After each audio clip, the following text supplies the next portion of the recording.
जो जन झटपट लखिल है वाकी खटपट ही मिट जाए।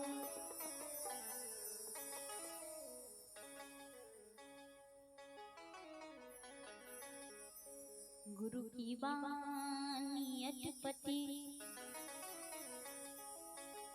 गुरु की बानी अटपटी और झटपट लकी न जाए। जो जन झटपट लखिल है वाके खटपट ही मिट जाए।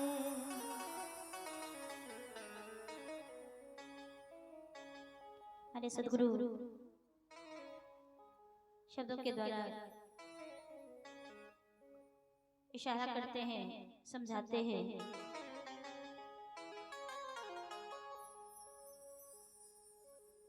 पिंजरे वाली नार मुनिया, पिंजरे वाली नार,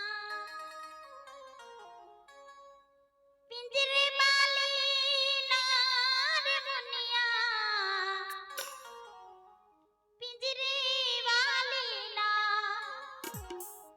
कि तेरा सतगुरु है बेपारी रे मुनिया, पिंजरे वाली ना। कि तेरा सतगुरु है बेपारी रे मुनिया, पिंजरे वाली ना। पिंजरे वाली ना रे मुनिया, पिंजरे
भैया इस शरीर रूपी पिंजरा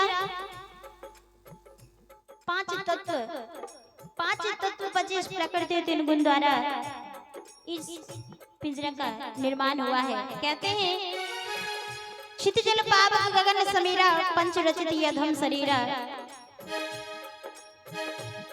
आग पानी धरती आकाश और हवा, इस 5 तत्व के 5 गुण, 25 प्रकृति और 3 गुण रजोगुण तमोगुण शतगुण, जिसके द्वारा इस शरीर रूपी पिंजरा का निर्माण हुआ है। कहते हैं इसके अंदर जो जीवात्मा रूपी मुनिया बैठी है उसी के बारे में कहते हैं। 5 तत्व के बना है पिंजरा, तामी रहती मुनिया।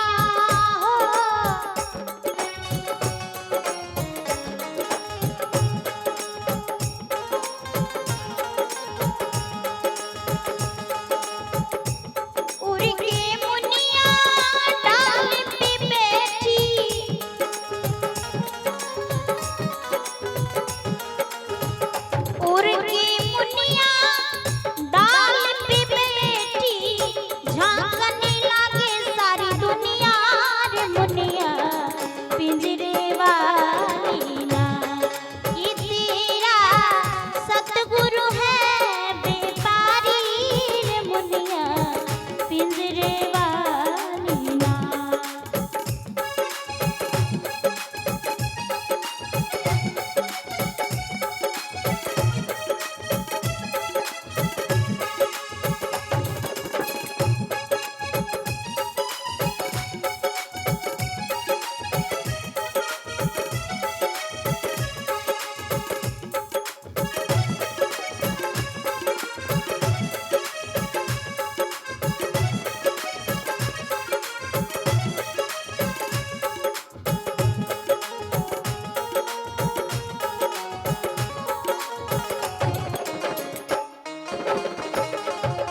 अलग डाल पर बैठी मुनिया पिए प्रेम रस बूटी। क्या करे जमराजा तिहारो, क्या करे जमराजा तिहारो, नाम कहत तन छूटी रे मुनिया पिंजरे वाली ना।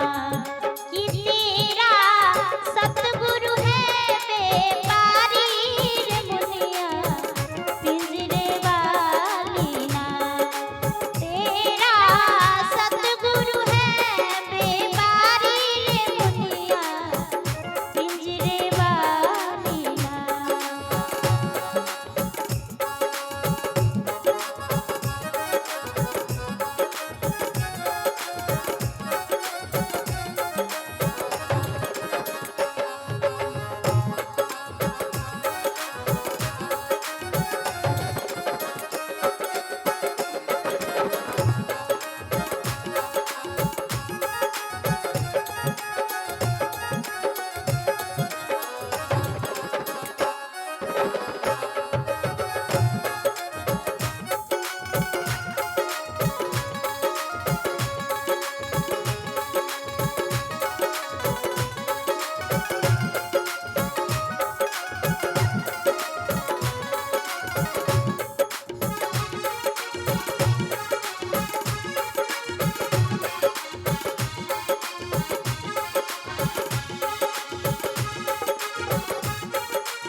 मुनिया